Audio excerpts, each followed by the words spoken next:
அல்ல, நீரே அழைத்து வருவீரா. யாரெல்லாம் காலையில வர தடைப்பட்டார்களோ அத்தனை பேருக்கும் நாங்கள் பாரப்படுகிறோம். ஊழியக்காரர் நான் பாடப்படுகிறேன், சபையார் பாரப்படுகிறோம். கர்த்தர் அவர்களை உணவு கொடுத்து கொண்டு வருவீராக. இயேசுவின் நாமத்தில் பிதாவே, ஆமென். அல்லேலூயா. கர்த்தர் நல்லவர், அவர் கிருபை. ஸோ காலையில் 2 பேர் மதியத்தில் கனவு பார்த்ததா. அருணா ஆரம்ப நாள் இந்த சபைக்கு வருவதற்கு முன்னாடியிலிருந்து அருணா நிறைய கனவு பார்த்து சொல்லும். சபையே வரல, ஆனால் சபையில கற்ற வேலையெல்லாம் அந்த பிள்ளை பார்த்து சொல்லியிருக்கு. புஷ்பா வீட்டில் பிரேயர் நடத்தும் போது சொல்லி பிறகுதான் இந்த சபைக்கெல்லாம் வந்து. அதே போல சகுந்தலாவும் சொப்பனங்கள் பார்க்கும். இங்கே நிறைய பேர் பார்த்துருக்கு. இன்னைக்கு வந்து சொன்னது, அண்ணா சபை பெருசா இருக்கு, ஒயிட் நோட்ல இருக்கீங்க, மகேஷ் பிரதர் இருந்தாரு, நிறைய பேர் அடையாளமே தெரியல, அத்தனை பேர் இருந்தாங்கன்னு சொல்லி. அல்லேலூயா. ஆனால் நம்ம சபையிலேயே இன்னும் 40 பேர் 50 பேர் ஆப்சென்ட் ஆகிட்டு இருக்கும்போது இன்னும் கர்த்தர் நமக்கு நிறைய புதிய ஆத்துமாக்களை வச்சிருக்கிறார். அல்லேலூயா. காலையில நல்லா ஒப்பு கொடுத்தது போல, காலையில நல்லா வைராக்கியம் ஆராதிச்சது போல ஆராதிப்போம்னா ஆண்டவர் எல்லா தடைகளையும் உடைத்து நம்ம ஆராதனைகளை விசேஷமா நடத்துவார். குமரேசனுடைய மகள் அபிதா, அந்த பொண்ணு வந்து அவங்க ரட்சிக்கப்படாத சொந்தக்காரங்களா ரட்சிக்கப்பட்டு நம்ம சபைக்கு வருவது போல அந்த பிள்ளை ஒரு கனவு பார்த்து சொல்லிச்சு. ஆக கர்த்தர் நமக்கு ஆத்துமாக்களை வச்சிருக்கிறாரு. நம்ம ஜெபிப்போம், கர்த்தர் அந்த ஆத்துமாக்களை தருவார். அல்லேலூயா. காலையில கிதியோனை பார்த்து கர்த்தர் பராக்கிரமசாலியே, பராக்கிரமடா, மைட்டி வாரியர் என்று அழைத்தார். ஆனால் கிதியோன் அப்படிப்பட்டவராய் இருக்கவில்லை. ஆனால் கர்த்தர் அவரை அப்படி பார்த்தார், அவருக்குள் தன் பராக்கிரமத்தை வைத்தார். அல்லேலூயா. இன்றைக்கும் இந்த மாலை வேளையில நாம் சில காரியங்களை தியானிப்போம்.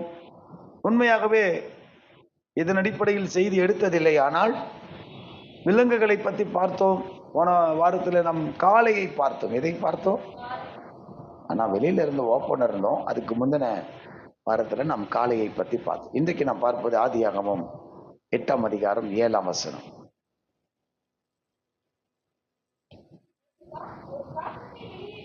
ஒரு காகத்தை வெளியே விட்டான், போகிறதும் வருகிறதுமாய் இருந்தது.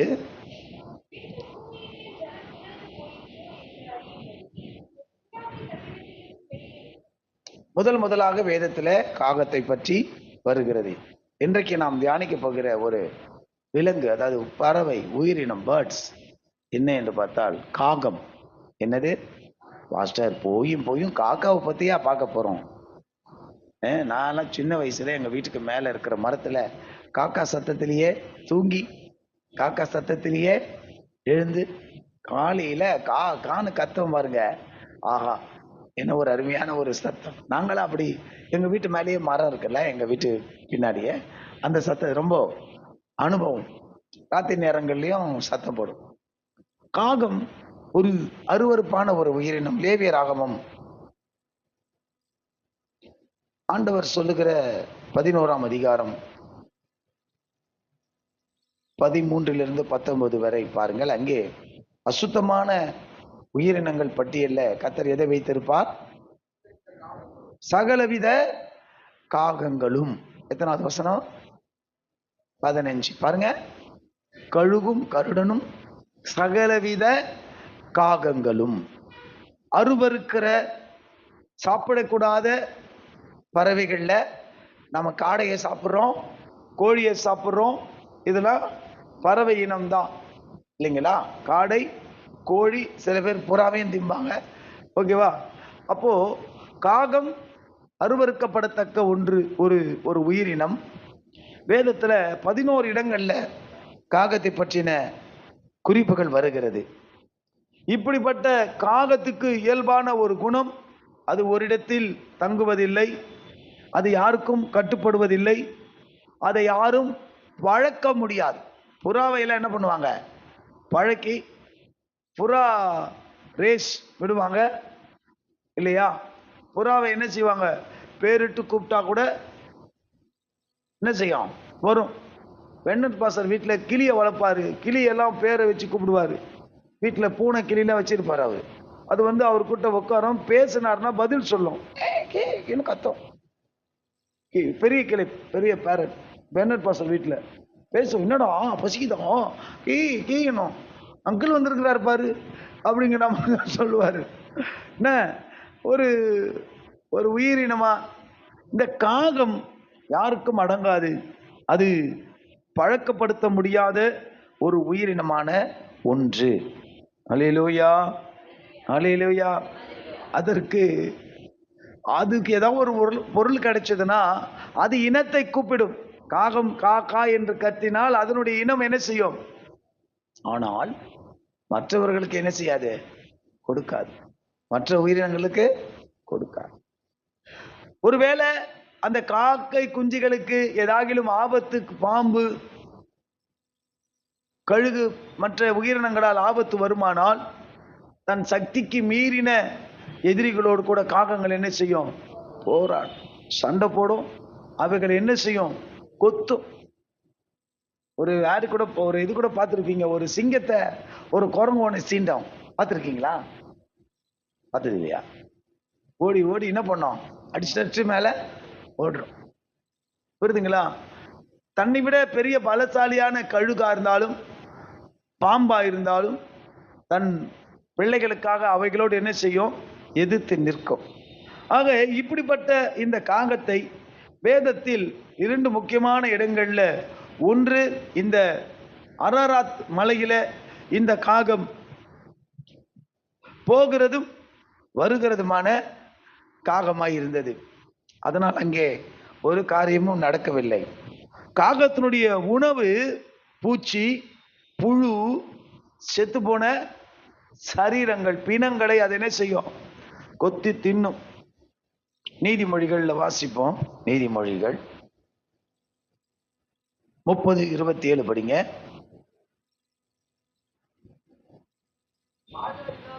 ராஜா இல்லாது இருந்தும்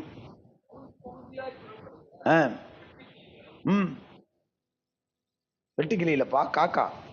27 17 பாருங்க. 30:17.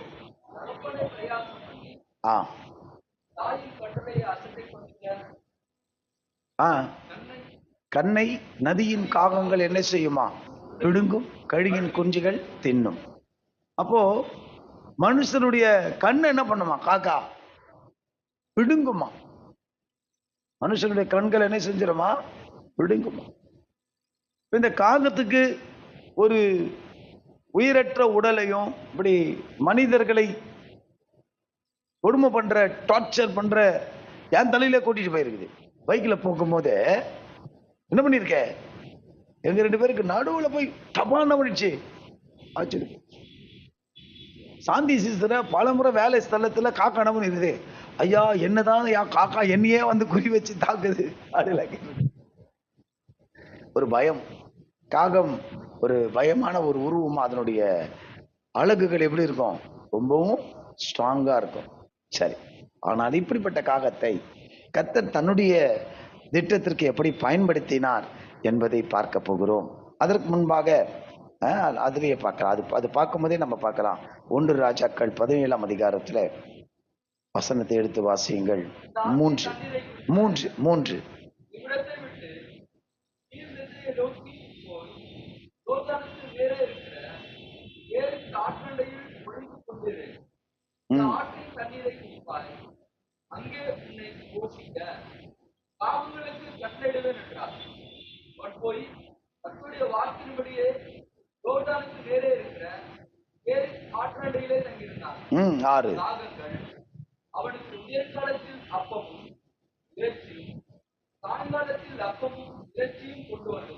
பாருங்க.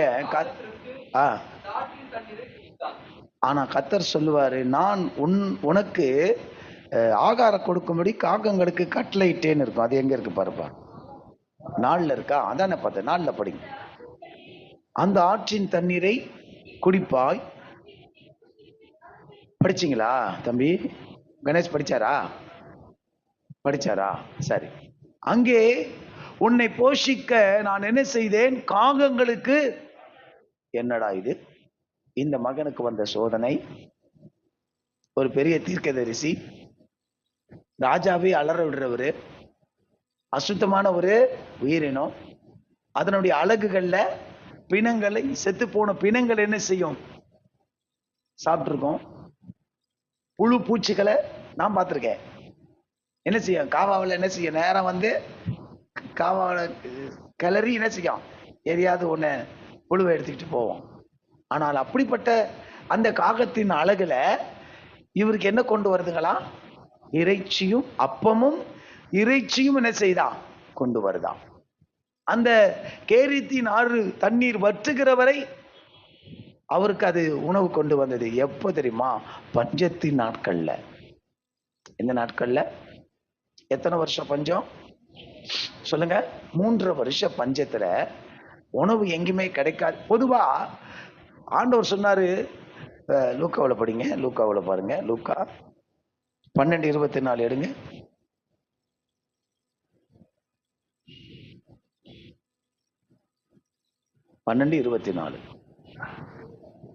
காகங்களை கவனித்து பாருங்கள்.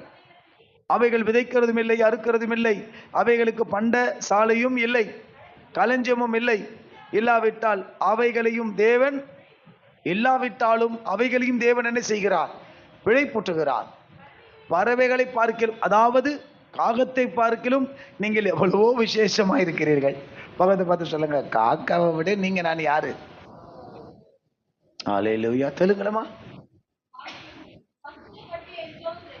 எந்தோ சிரேஷ்டுடு, எவ்வளோ விசேஷமானவர்கள். இன்றைக்கு இந்த காகத்தை பார்க்கும்போது வசனம் சொல்லுகுது. சங்கீதத்துக்கு வாங்க, யோபுக்கு படிங்க, யோபுல படிங்க, யோபு 38:41 படிங்க. படிங்க. இல்ல இல்ல, அது வந்து சங்கீதம். யோபுல அப்படி இருக்காது. யோபு 38:41. காக்கை குஞ்சுகள் கூப்பிட்டு ஆகாரம் இல்லாமல் அலைகிறது போது அவைகளுக்கு இரையை சவதரித்து கொடுக்கிறவர் யார்? இல்லையா? காக்கை குஞ்சுகள் யாரை நோக்கி கூப்பிடுகிறதா? தேவனை நோக்கி கூப்பிடுகிறதா. தாய் பறவை ஆகாரம் இல்லாமல் பறந்து அலைந்து திரிகிற போது அதற்கு உணவை ஆயத்தப்படுத்தி கொடுக்கிறவர் யாருன்னு கேட்கிறாரு. அதற்கு பதில் சங்கீதக்காரன் சொல்லுகிறார். 147 சங்கீதம் 9 வசனம். யார்பா? காக்காவுக்கு யார் சாப்பாடு கொடுப்பா?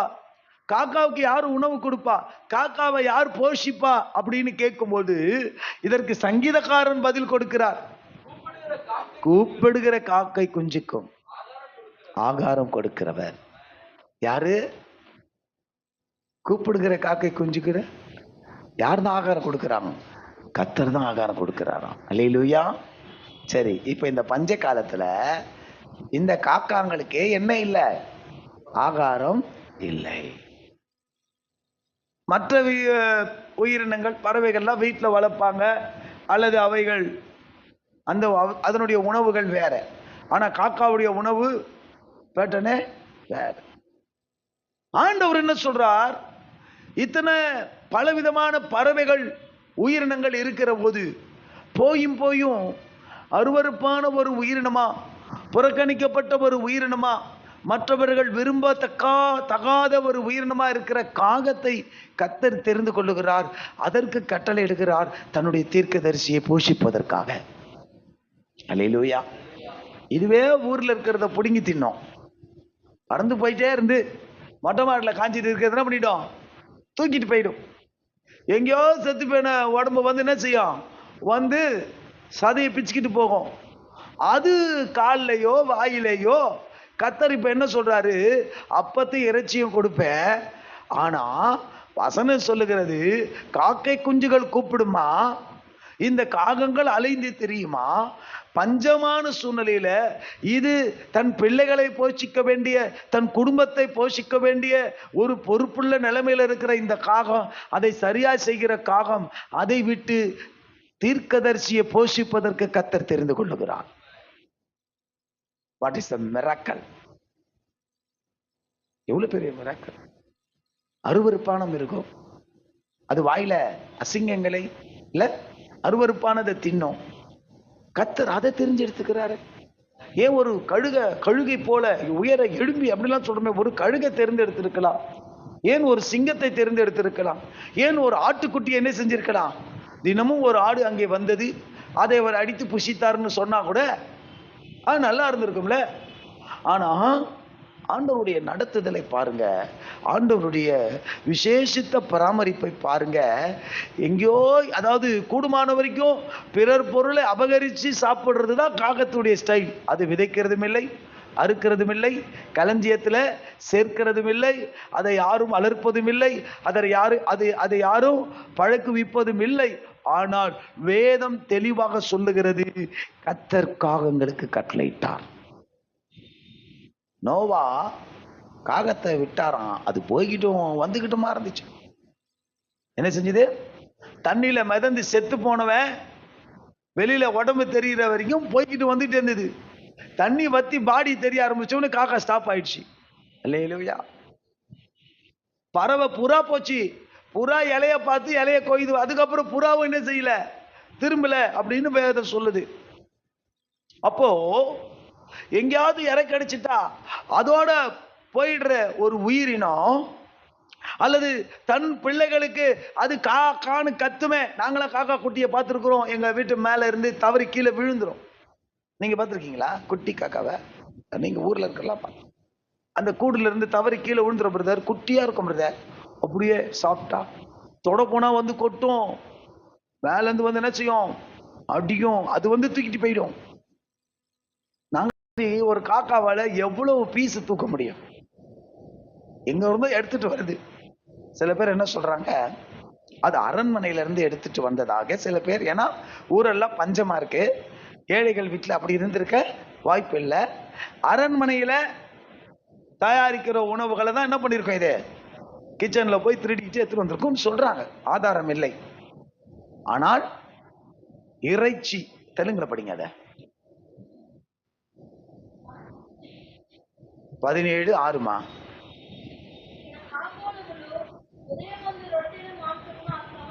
மாம்சம்னு போட்டிருக்குல்ல, மாம்சம். இங்கிலீஷ்ல பாருங்க, ஃபிளஷ் அப்படின்னு போட்டிருக்கா.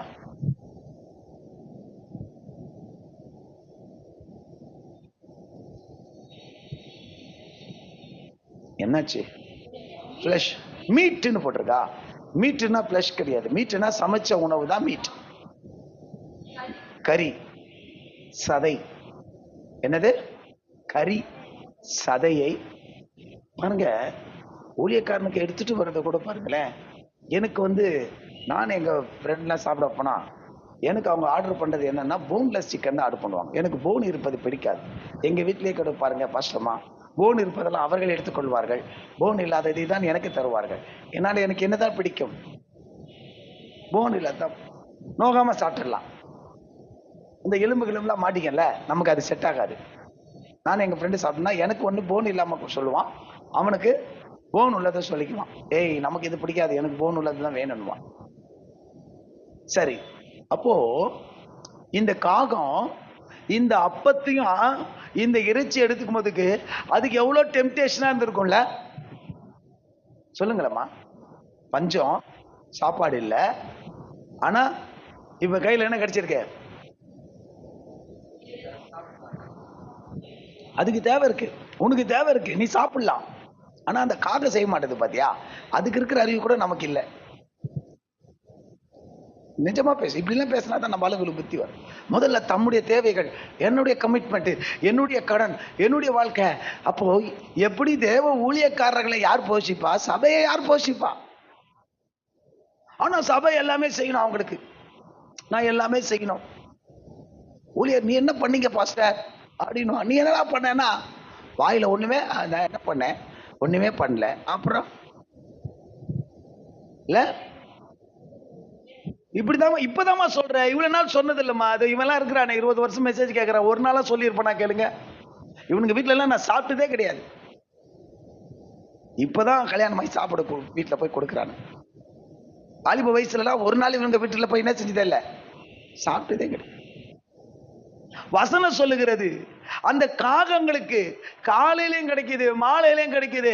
அவைகளுக்கு ஒருவேளை அதுக்கு பசியா இருக்கலாம், அது குடும்பத்துக்கு பசியா இருக்கலாம், அதன் குழந்தைகளுக்கு பசியா இருக்கலாம். ஆனா அந்த காகங்கள் என்ன நினைக்குது? முதல்ல ஊழியக்காரனை போஷிக்கலாம். கண்டிப்பா கர்த்தர் அந்த காகங்களை பட்டினியா விட்டிருக்க மாட்டார். என் தேவன் அந்த காகங்களையும் போஷித்திருப்பான். இப்படி சொல்றேன், பெருமையா சொல்றேன். எந்த உணவை ஊழியக்காரன் சாப்பிட்டானோ அதே உணவை அந்த காகங்களும் சாப்பிட்டுருக்கோம். தீர்க்க தரிசனமா சொல்றேன். எங்களை ஊழியத்தை தாங்கினீங்கன்னா கர்த்தர் உங்களை அப்படி உச்சிதமா போஷிப்பார். இங்க தகுதக்க வேலை காமிச்சீங்கன்னா வீட்டுல பழைய சோறும் கஞ்சி ரசமும் தான். உங்களுக்கு தெரியுங்களா? ஒரு குடும்பம் 3500 ரூபாய் சம்பளம் வாங்கின குடும்பம். பிரசாத்துக்கு தெரியும், அவருக்கு சொன்னவனே புரிஞ்சிடுவார்.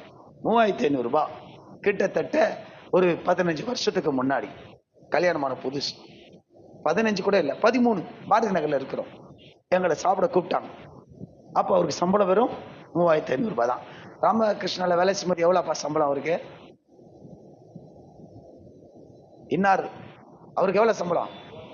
நான் சொல்ற தம்பி, அண்ணன் தப்பு போய் சொல்ல மாட்டேன்ல, கரெக்டா? ஒரு குடும்பம், சொந்த வண்டி கூட கிடையாது அவருக்கு, சொந்த பைக் கூட கிடையாது. அவருடைய சொந்தக்கார ஒருத்தர் தான் அவருக்கு இரவல் பைக் கொடுத்தாரு. எதுக்கு? வேலைக்கு போயிட்டு வர்றதுக்கு. ஆனா இன்னைக்கு அவருக்கு மாசம் 1 லட்சம் ரூபாய் சம்பளம். இல்லையா சொல்லுங்க? அந்த 3500 ரூபாயில என்னமோ எண்ணெய பாசுரமா வீட்டுக்கு கூப்பிட்டு அவங்க வீட்டு மொட்டை மாட்டில் உட்கார வச்சு ஒட்டுறாங்க. நான் உண்மையா அப்பவும் சாப்பிடலதான் வச்சுக்கோங்க, நீங்க சாப்பிடுங்க. உன் சம்பளமே கம்மி, எதுக்கு இந்த வேலை பண்ற? என்னமோ தெரியல. அவங்க மனைவி, என் தங்கச்சி, ரைட்டா, என்னோட ஸ்டூடெண்ட், இல்ல அண்ணனுக்கு நம்ம செஞ்சு போடணும், கல்யாணம் போய் போடலன்னு நினைச்சாங்களோ என்னவோ தெரியல. அது லேட்டா விருந்து வச்சிருப்பாங்கன்னு நினைக்கிறேன். அந்த பாரதி நகர்ல எங்களை போட்டு கவனிச்சாங்க. அன்னைக்கு வெறும் 3500 ரூபாய் சம்பளம்.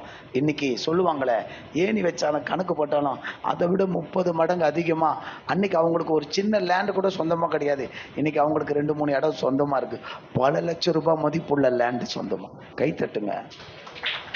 என்ன பொறாமையா இருக்கா? ஓப்பனா பேசுறேன். இப்பெல்லாம் அன்னைக்கு அவங்களுக்கு ஒரு லேண்டு கிடையாது. ஏதோ ஊர்ல ஆந்திராவில், அது ஆந்திராவிலே ஊராது ஸ்தோத்திரம், டர்ரு டர்ரு டர்னு தேய்ச்சின்னு போகுது. இன்னைக்கு அவர் லோன் போட்டாருன்னா பல லட்சம் ரூபாயில மதிப்புல என்ன செய்யலாம்? வீட்டை கட்டலாம். 2 இடங்கள் வாங்கி போட்டு வச்சிருக்கிறார். இன்னைக்கு சொல்லுங்க, அவங்க பிள்ளைங்களா நல்ல சென்ட்ரல் கவர்மெண்ட் கேவி ஸ்கூல்ல படிக்கிறாங்க. இன்னைக்கு இவ்வளவு லேக்ஸ் வருமா? எப்படி? அதுக்காக எங்களுக்கு சோறு போட்டதுனால வந்ததுன்னு சொல்ல வரல. அந்த நாள்ல அவங்களுடைய கஷ்டத்துக்கு மத்தியில யோசிச்சு பாருங்க. நான் இன்னைக்கு நினைக்கிறேன்னா கண்டிப்பா என் மனசார அன்னைக்கு அவங்களுக்கு ஜெபிச்சிருப்பேனா மாட்டேனா? ஆண்டவரே, இவ்வளோ அன்பா இருக்காங்களோ, இவ்வளோ மரியாதையா கவனிக்கிறாங்களோ, என்னப்பா ஏன் பிரதர் இப்படி பண்றீங்க, ஏமா அப்படி பண்ற? இல்லைன்னா சாப்பிட்னா என்னைக்கு நானு. ஆனா கர்த்தர் ஒருவரையும், அந்த காகங்கள் எலியாவை அப்பத்தை கொண்டு இறைச்சி கொண்டு போஷித்து இருக்குமானால் ஆண்டவர் சொன்னாரு, 2 ஷிப்ட் ஊழியக்காரனுக்கு, 3வது ஷிப்ட் உனக்குன்னு இருப்பாரு. கைத்தட்டி வசனம் சொல்லுது. ஆண்டவர் சும்மா இருப்பாரா? சொல்லுங்களப்பா. பைபிள்ல ஒரு வசனம் இருக்கு, எங்க பாஸ்டர் எங்களுக்கு சொல்லுவாரு. எங்க பாஸ்டர் அப்படிதான் சொல்லுவார். சொல்லுங்க, போர் அடிக்கிற மாட்டை வாய்க்கட்டாயாக. அப்படின்னா என்ன தெரியுதா? ஆந்திரா, தமிழ்நாடு, எங்க நெல்லு போர் அடிச்சாலும் நெல்லெல்லாம் கீழே கொட்டிட்டு மாடு என்ன செய்யும்? அது மேல மிதிச்சு மிதிச்சு நடந்து அந்த அரிசி எல்லாம் என்ன செய்யும்? உடஞ்சி உமியும் அரிசியும் பிரியும். அதுக்கப்புறமா அதை போட்டு என்ன செய்வாங்க? புடைப்பாங்க. உமியெல்லாம் பறந்துரும், அரிசி அதுல இருக்கும். அந்த மாடு என்ன செய்யாத? போர் அடிக்கிறது. அதுக்கு பேர் என்னது? இப்போ கிதியோன் காலில் பார்த்தோம், அவர் என்ன செய்தாரு? போர் அடிச்சார். இது மாட்டை வச்சு போர் அடிக்கிறது. சரி, போர் அடிக்கும் போது, வேலை செய்யும் போது கீழே அரிசி கிடக்குது, தவிடு கிடைக்குது, வேலை வாங்குறவன் அது மாட்டை வாயை கட்டிட்டு வேலை வாங்குவான். கர்த்தர் சொல்றாரு, படுபாய், உனக்காக அது வேலை செய்யுது, அது வாயை கட்டுற, அது வாயை கட்டக்கூடாது. போர் அடிக்கும் போது அடிக்கும், அதுக்கு பசி எடுக்கும்போது அது சாப்பிடும். அல்லேலூயா சொல்லுவான். அப்போ சொல்லுங்க, அப்போ ஒரு வசனம் இருக்கும், எங்க பாஸ்டர் சொல்லுவாரு, சொல்லுங்க, போர் அடிக்கிற மாட்டை வாய்க்கட்டாயாக. உடனே கீழே ஒரு வசனம் இருக்க, சொல்லுங்க, தேவன் மாடுகளை குறித்து கவலையாயிருக்கிறாரோ? இது மாட்டுக்காக ஏதுனது நினைக்கிறீங்களா? என்ன பார்த்து சொல்லுவார், ஊழியத்துக்கெல்லாம் போயிட்டு வந்தா எப்படி பாலாஜி வசனம் சொல்லுவாரு, நல்லா சாப்பிட்டீங்களான்னு கேட்கறதுக்கு என்ன கேட்பாரு தெரியுமா? தேவன் மாடுகளை குறித்து கவலையா இருக்கிறாரோன்னு நான் சொல்லுவேன், அது நமக்காகத்தானே எழுதி இருக்கிறது. எல்லாரும் பார்ப்பாங்க, என்ன பேசிக்கிறாங்க இவனுங்க, வசனத்தை சொல்லி வளர்த்தாயா அந்த மனுஷன். அல்லேலூயா. இப்படி ஒரு வசனம் இருக்கா பைபிள்ல? இவன் சொல்றான் ஞாபகமா, ஆனா அதுக்கு இதுதான் அர்த்தம்னு தெரியுமா உனக்கு? ரைட்? வசனங்கள் தெரியும், மனப்பாடமா மூளையில இருக்கும். ஆனா அந்த வசனத்தினுடைய ஆழம் என்ன? போர் அடிக்கிற மாடு அது போர் அடிக்குது, அது வாய போய் கற்றிய அவுத்து விடுறா, அது உழைக்கும், உனியே எடுத்துக்கோ. அதுக்கு பசிச்சா அது என்ன செய்யணும்? தின்னணும். மாடை குறிச்சு கவலையா இருக்கிறவரு அந்த காக்காவுக்கா தீனி போடாம இருந்திருப்பாரு, அல்லது அடுத்த வேலை தான் அதை எடுத்துட்டு வருமா? அல்லேலூயா. போயா, என் வயிறு பசியா இருக்கும்போது இந்த ஆளுக்கு சாப்பாடு போட சொல்றேன். நானும் கொஞ்சம் என்ன பண்ணிக்கிறேன், இந்த ஒரு குரங்கு கிட்ட போய் பண்ணை கொடுத்தாங்களாம், எங்க 2 பேருக்கு பிரிச்சு கொடுன்னு. குரங்கு பிரிச்சுதான், ஒரு பண்ணை விட ஒரு பண்ணு என்ன இருந்துச்சான், பெருசா இருந்துச்சான். ஒரு கடி கடிச்சுதான் பாரு. அப்புறம் இது என்ன ஆயிடுச்சான், பெருசா ஆயிடுச்சான். இது கடிச்சு கடிச்சு கடிச்சு கடிச்சுல பண்ணு. அந்த மாதிரியா நம்ம ஆண்டவரே என் ஊழியக்காரனை போஷிக்கிறல்ல, காலையில மாலை போஷிக்கிறல்ல, அடுத்த ஷிப்ட் அதை நீ சாப்பிடு, உன் குடும்பம் சாப்பிடுன்னு கர்த்தர் அந்த காகங்களை போஷித்திருப்பார். சும்மா கூப்பிடுற காகத்தையே போஷிப்பார், ஆனால் ஊழியக்காரனை போஷித்த காகத்தை இன்னும் எவ்வளவு உச்சிதமா போஷித்திருப்பார். கேவலம் எங்கே கிடக்கிற பெணத்தையோ கீழே கிடக்கிற பூச்சையோ புழுயோ அது சாப்பிட்டு இருக்காது, ராஜா அரண்மனையின் உணவை அந்த காகமும் சாப்பிட்டு இருக்கும். அல்லேலூயா. ஆமென். நல்ல ஃபர்ஸ்ட் கிளாஸா சாப்பிடணுமா? ரைட்? நல்ல வெரைட்டியா சாப்பிடணுமா? ஆமென். இந்த காகத்துக்கிட்ட கத்துக்கங்க. இந்த காகத்தை மறுபடியும் அந்த வார்த்தையை படிச்சு பாருங்க, 4வது வசனத்தை மறுபடியும் படிங்க. அதே ராஜாக்கள்ல இல்லம்மா, படிங்கம்மா.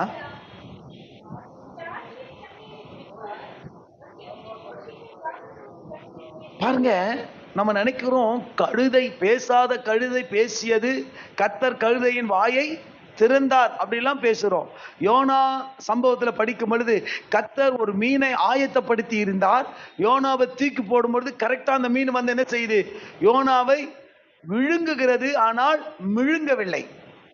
விழுங்குகிறது, ஆனால் முழுவதுமாக முழுகி அதை டைஜஷன் பண்ணல, தொண்டையிலேயே வச்சிருக்குது, குடல் பகுதியிலேயே அவரை வச்சிருக்குது. அல்லேலூயா சொல்லுவோம். அங்க பாருங்க, அந்த மீனுக்கு ஃபாஸ்டிங்கு, அந்த மீனுக்கு வந்து ஒரு விசேஷத்தை கிருபை கொடுத்து கழுதையை பயன்படுத்துறாரு. சொல்லுங்கம்மா, சொல்லுங்க. இல்ல, மீனை பயன்படுத்துறாரு, இப்போ காகத்தை பயன்படுத்துறாரு. காகத்துக்கு கட்டளை எடுக்கிறார். தெலுங்குல படிங்க அந்த வார்த்தைய.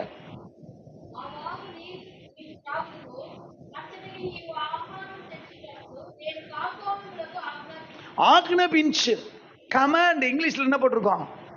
நான் அதற்கு என்ன பண்ணேன், கமாண்ட் பண்ணிருக்கேன். என்ன போட்டிருக்கு? 14 ஆர்டர் பண்ணிருக்கேன். மீனுக்கு ஆர்டர் பண்ணா கீழ்படியுது, கழுதிக்கு ஆர்டர் பண்ணா கீழ்படி. ஒரு இடத்துல சிங்கம் ஒரு பிணத்துக்கு நடுவுல பக்கத்துல நிற்கும், ஆனா பிணத்தை என்ன செய்யாது, சாப்பிடாது. அதுக்கு காவலா தீர்க்கதரிசிக்கு அவர் அடிச்சிருக்கோம், ஆனா மாடும் பக்கத்துல இருக்கும், சாப்பிடாது. கழுதைக்கு பக்கத்துல இருக்கு, அது என்ன செய்யாது. ஆண்டவர் சொல்ற பேச்சுக்கு சொல்லுங்க, கழுதை கீழ்படியுது, சிங்கம் கீழ்படியுது, மீன் கீழ்படியுது, காக்கா கீழ்படியுது. ஆபிரகாம் செட்ல ஒரு ஆடு ஒண்ணு அங்க இருந்துச்சான். அந்த ஆடு எப்படி அங்க போச்சுன்னா, கர்த்தர் சொல்லியிருப்பார் மேல போ அப்படின்னு சொல்லி. அல்லேலூயா. அங்க ஒரு ஆடு போய் இருந்திருக்குது. இதெல்லாம் கீழ்படியுது. இந்த மக்காரு பூச்ச ஆடு யாரு? நம்ப இல்ல. காலையில இந்த ஒப்பு கொடுக்கறதை கேட்கும் போது ஒரு 2 வாலி பிள்ளைங்க வந்திருந்தாங்களே, தனிப்பட்டமுன்னு அந்த பிள்ளைகளோட பேசினேன். நான் இன்னும் மற்றவங்களோட பேசல. ஏமா, நான் என்ன சொன்னேன்னு தெரிஞ்சுதான் வந்தியா? நான் கொடுத்தது ஆல்டர் கால். அதுக்கு பேர் தெரியுமா? அதுக்கு பேர் என்னது? ஆல்டர் கால். இங்கிருந்து சொல்றேன், அப்படி என்ன அழைச்சுதான் நான் வந்தேன். அடுத்தது அப்படி கூப்பிடும் போதெல்லாம் வாந்தியாவது ஒப்பு கொடுத்துட்டு தான் ஒரு நாள் கர்த்தர் ஊழியத்துக்கு கூப்பிட்டாரு, வந்து வாழ்ந்துட்டு இருக்க. உனக்கு எப்படி அது தோணுச்சுன்னா, தனித்தனியா பேசினேன். ஒரு பொண்ணு சொல்லிச்சு, எனக்கு தெரியல பாஸ்டர், எனக்குள்ள இருந்து ஒரு கமாண்டிங் போ நில்லுன்னு என்னை ஃபோர்ஸ் பண்ணிச்சுன்னு சொல்லிச்சு. அல்லேலூயா. அந்த பிள்ளைங்க இன்னும் ஞானசானமே எடுக்கல. இன்னொரு பொண்ணை கேட்டேன், இங்க வா, நீ எதுக்கு வந்து நின்ன? சும்மா விளையாட்டா கேட்ட, சும்மா கூட்டத்தில் நிக்கிறோம் நின்னியா, முன்னாடி நிக்கிறோம் நிக்கிறியா? இல்ல என்ன மாமான்னு சொல்ற புள்ள அது. இல்ல மாமா, எனக்கும் ஆண்டவர் வந்து நீ எழுந்துரு போ நில்லுன்னு என்ன செஞ்சிச்சு? தனித்தனியே தான் ஆண்டவர் பேசினாருன்னு சொல்லி. அல்லேலூயா. சொல்ல மாட்டீங்களா அல்லேலூயா? உங்ககிட்ட பெருசா பேசுறதுக்கு முன்னாடி சின்னதா பேசுவார், அதுக்கு கீழ்ப்படிங்க முதல்ல. அல்லேலூயா. பெருசா ஆண்டவர் வந்து, இதோ மகனே மகளே, உஷா என்கிற ரோதை, வெள்ளை சுடிதார் போட்டிருக்கிற மகளே, உன்னை தான் அப்படியெல்லாம் இல்ல. யார் இந்த காரியத்துக்காக நிப்பீங்க அப்படிங்கிற ஒரு ஆல்டர் கால் கொடுக்கும் பொழுது, அப்போ கர்த்தருடைய சத்தம் கேட்குமானால், அன்றைக்கு அவர்கள் கீழ்ப்படிவார்களானால், ஒரு நாள் பிரத்யட்சமாகவே பேர சொல்லியே கர்த்தர் கூப்பிடுவார். என்னெல்லாம் அப்படி பேரை சொல்லி கூப்பிட்டாரு. நீ எப்படியா ஊழியத்துக்கு வந்த? உன்னெல்லாம் எவையா ஊழியத்துக்கு அழைச்சானா? அதுக்கு சாட்சி சொல்றதுக்கு எனக்கு 400 பேர் உண்டு. இதோ பிரசாத் உண்டு, ஷியாமலா உண்டு, சுகுணாக்கா உண்டு. நீங்க இருந்தீங்களா அன்னைக்கு என்ன 3 நேரம் ஊழியத்துக்கு கூப்பிடும் போது?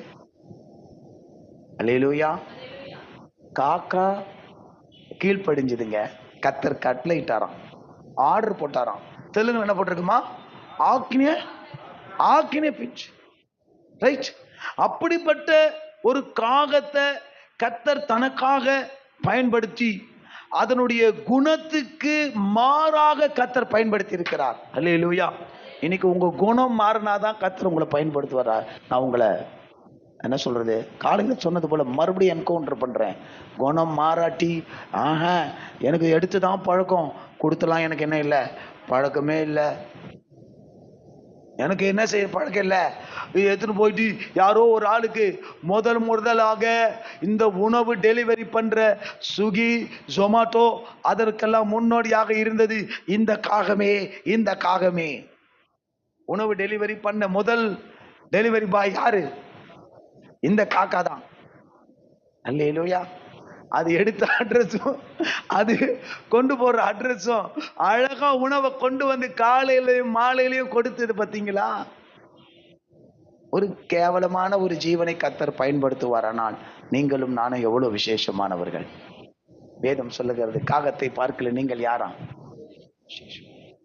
அதை விட அறிவாளிகள், அதை விட அழகானவர்கள், அதை விட அந்தஸ்தானவர்கள். அல்லேலூயா. ஆனா அது எங்கேயோ பிடுங்கி தான் குழந்தைகளுக்கு கொடுத்துருக்கோம். நீங்களும் அப்படி இல்லை, உழைச்சிட்டு உங்க குடும்பத்தை காப்பாத்துறவங்க, உங்க உழைப்புல உங்க பிள்ளைகளை உங்க குடும்பத்தை போஷிக்கிறவங்க. அப்போ உங்களை கர்த்தர் ஏவ மாட்டாரா? உங்கள் உள்ளத்துல கர்த்தர் பேச மாட்டாரா? உங்க குணம் மாறணும்.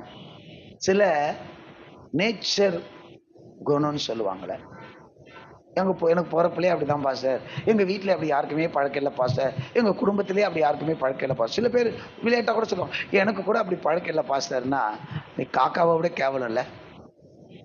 கர்த்தர் என்ன சொன்னாரு? அந்த காகங்களை விட நீங்கள் யாரு சொல்லுங்கம்மா.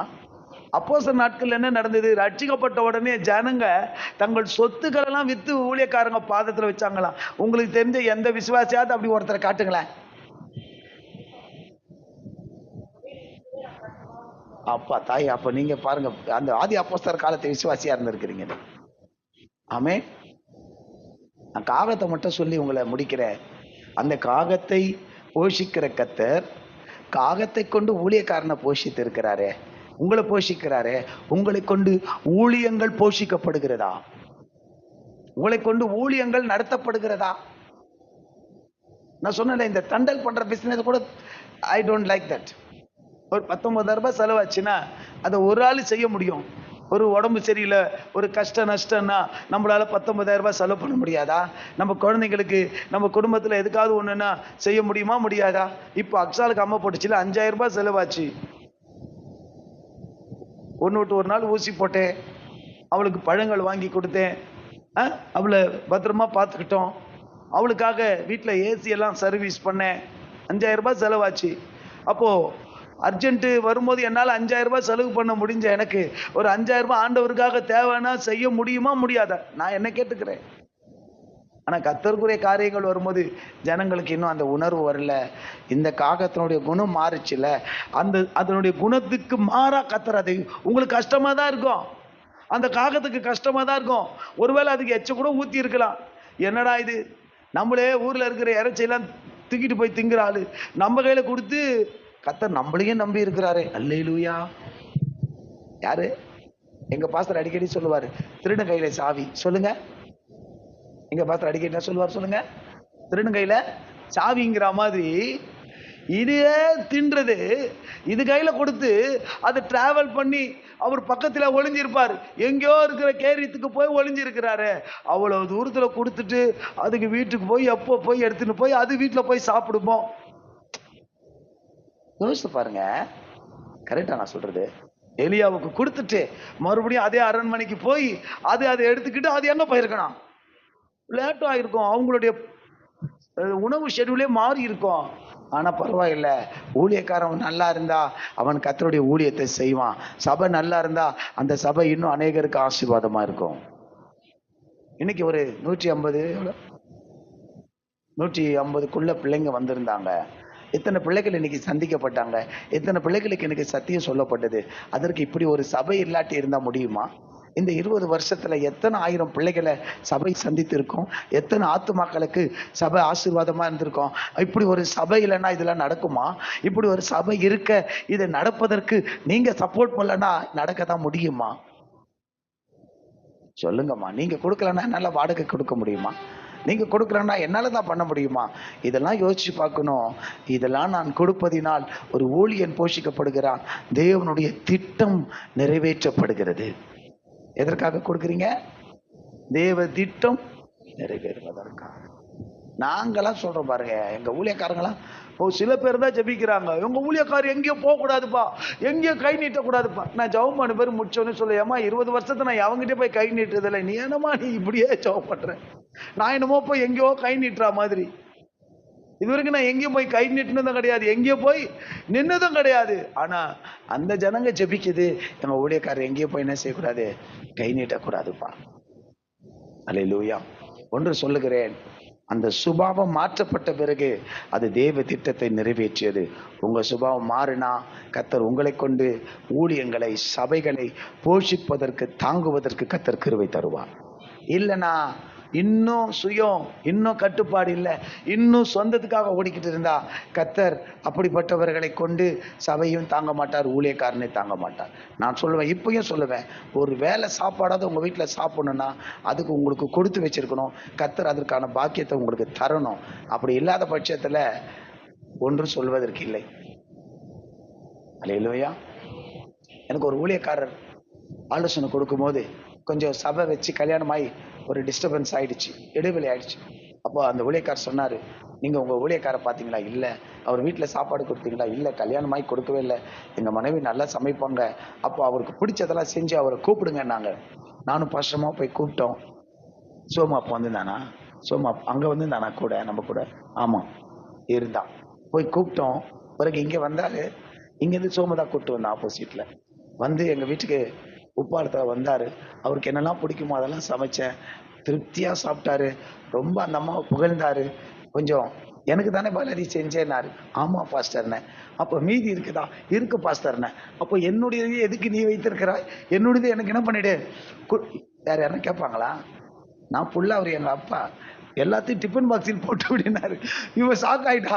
எங்க அவருக்கு பிடிச்ச கடும்பா, அவருக்கு பிடிச்ச சொராப்பட்டு, அவருக்கு பிடிச்ச எறா, அவருக்கு பிடிச்ச நண்டு, மீன், மொத்தம் எல்லாமே கறியே கிடையாது, எல்லாமே இதுதான் சீ ஃபுட். அவர் கடம்பா பிடிக்கும், சொராப்பட்டு ரொம்ப ரொம்ப பிடிக்கும், கருவாடு பிடிக்கும் அவருக்கு, ரைட்டா. அப்புறம் நண்டு, ஏறா தொக்கு எல்லாம் டிஃபன் பாக்ஸில் போட்டுக்கிட்டாரு. சோமில்ல ஆச்சரியப்பட்டான். அண்ணே என்னண்ணே அப்படின்னா, டேய் அவருக்கு தானடா செஞ்சோம் அப்படின்னு சொன்னேன். இன்னி வரைக்கும் நான் சொல்லுவேன், எனக்கு ஒரு குறை இல்லாம ஒவ்வொரு வேலையும் கர்த்தர் அற்புதமா போஷிக்கிறார். எதுக்குன்னு ஆசைப்பட வேண்டிய அவசியம், அலைய வேண்டிய அவசியமே. என் தட்டுல இருந்து 4 பேருக்கு போடுற அளவுக்கு தான். இன்னைக்கு எங்க மச்சான் குழந்தை பிறந்த நாள் கூட அப்படிதான் என் தட்டு நிறைய போட்டாங்க. என்னால முடியாதுன்னு அள்ளி எனக்கு பக்கத்துல இருந்த சோவியா தட்டுல வச்சுட்டேன். முன்னாடிலாம் ஒருத்தன் தான் என் பக்கத்துல உட்கார ஆசைப்படுவான். ஏய் பாஸ்டர் பக்கத்துல நான் தான் உட்காருவேன். ஏன்டா வேண்டா அண்ணா? ஒண்ணும் இல்லை. அப்பதான் அவரால் முடியலன்னா யாருக்கு வச்சிருவாரு? எனக்கு தூக்கி வச்சிருவாரு அப்படின்னு சொல்லிட்டு எதுக்கு சொல்ல வரேன்னா, இன்னைய வரைக்கும் ஒரு குறையும் இல்லாமல் போஷிக்கிறார். உங்களை சொல்றேனே, நான் என் ஊழியக்காரரை போஷித்தவன், இப்பொழுதும் என் ஜெபம் அதுதான். ஒருவேளை இந்த இடத்த வாங்கினாலோ சொந்த இடத்த வாங்கினாலோ என் ஊழியக்காரர் வந்து தான் திறக்கணும். உங்களுக்கெல்லாம் வெளியில ஆர்டர் பண்ணி சாப்பாடு கொடுத்தா எங்க பாஸ்டர் கையால சமைச்சு சாப்பாடு போடுவேன். நானும் ஒரு காக்காவா இருக்க விரும்புகிறேன். ஜெபமெல்லாம் கண்களை மூடி. ஆண்டவரே உமக்கு நன்றி.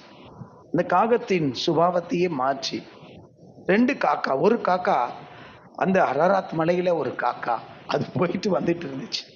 இங்க ஒரு காக்கா, இது ஒரே கேரி தாற்றங்கரையில ஊழியக்காரனை போஷித்த காக்கா. பிரதர், சிஸ்டர், உங்க பிரச்சனைகள், உங்கள் கஷ்டங்கள் எப்பவுமே இருந்துகிட்டு தான் இருக்கும்.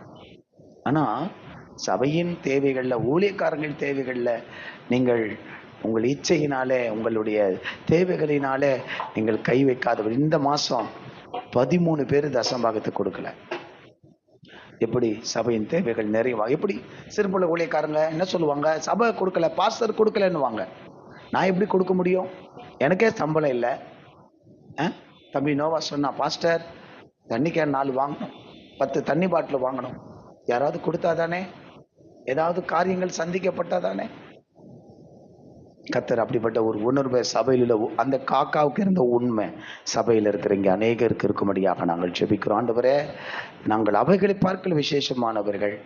அந்த காகம் உம்முடைய கட்டளைக்கு கீழ்ப்படிந்து உம்முடைய சித்தத்தை நிறைவேற்றினது போல நாங்களும் செய்ய எங்களை ஒப்புக் கொடுக்கிறோம். இயேசுவின் மூலம் பிதாவே, ஆமென்.